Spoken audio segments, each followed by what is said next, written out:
دوستو، سائنس بھی حضرت محمد صلی اللہ علیہ وآلہ وسلم کا پتہ پوچھ رہی ہے۔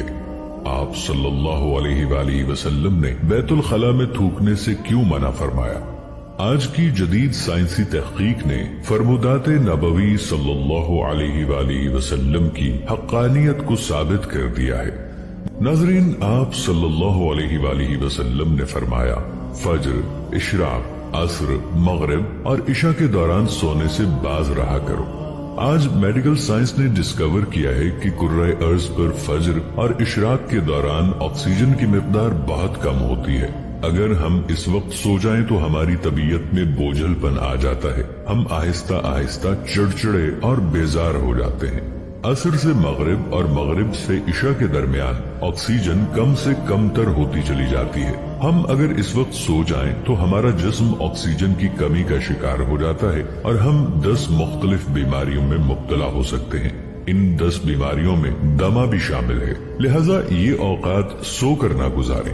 آپ پوری زندگی صحت مند رہیں۔ آپ صلی اللہ علیہ وآلہ وسلم نے فرمایا کہ بدبودار اور گندے لوگوں کے درمیان نہ بیٹھا کرو۔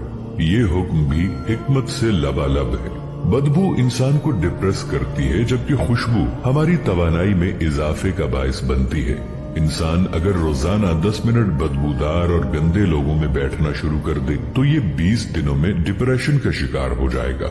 آپ صلی اللہ علیہ وآلہ وسلم نے شاید اسی لیے ہمیں بدبودار لوگوں سے پرہیز کا حکم دیا تھا۔ آپ صلی اللہ علیہ وآلہ وسلم نے فرمایا کہ ان لوگوں کے درمیان نہ سوئیں جو سونے سے پہلے بری باتیں کرتے ہیں۔ یہ فرمان بھی حکمت کے عین مطابق ہے۔ آج سائنس نے ڈسکور کیا کہ نیند سے قبل ہماری آخری گفتگو ہمارے خوابوں کا موضوع ہوتی ہے اور یہ خواب ہمارے اگلے دن کا موڈ طے کرتے ہیں۔ ہم اگر برا سن کر سوئیں گے تو ہم برے خواب دیکھیں گے اور ہمارے برے خواب ہمارے آنے والے دن کا موڈ بن جائیں گے۔ ہم خوابوں کے طے کردہ موڈ کے مطابق دن گزارتے ہیں۔ چنانچہ نیند سے قبل ہماری آخری محفل اچھی ہونی چاہیے تو ہی ہمارا اگلا دن اچھا گزرے گا۔ آپ صلی اللہ علیہ وآلہ وسلم نے فرمایا کہ بائیں ہاتھ سے نہ کھاؤ۔ یہ فرمان بھی عین سائنس ہے۔ ہمارے دماغ کے دائیں اور بائیں حصے مثبت اور منفی ہوتے ہیں، یعنی جب ہم دائیں ہاتھ سے کھاتے ہیں تو ہماری سوچ مثبت ہوتی ہے اور جب ہم اپنے بدن کو بائیں ہاتھ سے کھلاتے ہیں تو ہماری منفی سوچ طاقتور ہوتی چلی جاتی ہے۔ آپ مشاہدہ کر لیں، آپ کو بائیں ہاتھ سے کھانے والے اکثر لوگ منفی ملیں گے۔ یہ ہمیشہ آپ کو شک و شکایت، غیبت اور دوسروں کو نقصان پہنچاتے نظر آئیں گے۔ آپ صلی اللہ علیہ وآلہ وسلم نے فرمایا کہ منہ سے کھانا نکال کر نہ کھاؤ۔ تحقیق سے اس فرمان کی بھی حکمت سامنے آتی ہے۔ ہمارے منہ میں 10 کروڑ سے 1 ارب تک بیکٹیریاز موجود ہوتے ہیں۔ یہ بیکٹیریا مہلک جراثیم بن جاتے ہیں۔ یہ جراثیم ہمارے کھانے میں مل جاتے ہیں۔ یہ کھانا جب معدے میں جاتا ہے تو معدے کے غدود ان جراثیم کو مار دیتے ہیں اور یہ ختم ہو جاتے ہیں۔ لیکن جب ہم جراثیم ملے کھانے کو منہ سے نکال لیتے ہیں تو ان جراثیم کو آکسیجن مل جاتی ہے۔ یہ آکسیجن سیکنڈز کے 1000ویں حصے میں ان جراثیم کی تعداد کھربوں تک پہنچا دیتی ہے۔ یہ جراثیم معدے کے غدودوں سے بھی زیادہ طاقتور ہوتے ہیں۔ اس طرح یہ لقمہ ہمارے معدے میں پہنچ کر زہر بن جاتا ہے اور یہ زہر ہمارے پورے نظام انہضام کو تباہ کر دیتا ہے۔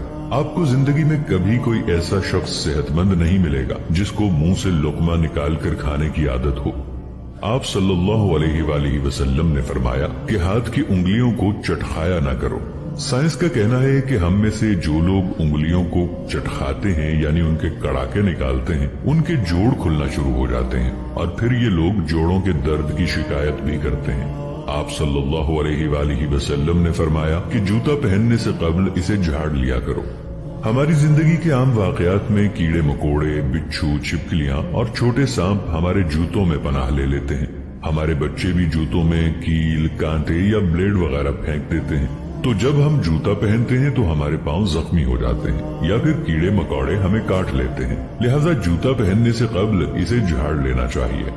آپ صلی اللہ علیہ وآلہ وسلم نے فرمایا کہ نماز کے دوران آسمان کی طرف نہ دیکھو۔ یہ فرمان بھی درست ہے۔ آسمان میں ایک وسعت ہے، یہ وسعت ہمیشہ ہماری توجہ کھینچ لیتی ہے۔ ہم جب بھی آسمان کی طرف دیکھتے ہیں تو ہماری توجہ بڑھ جاتی ہے۔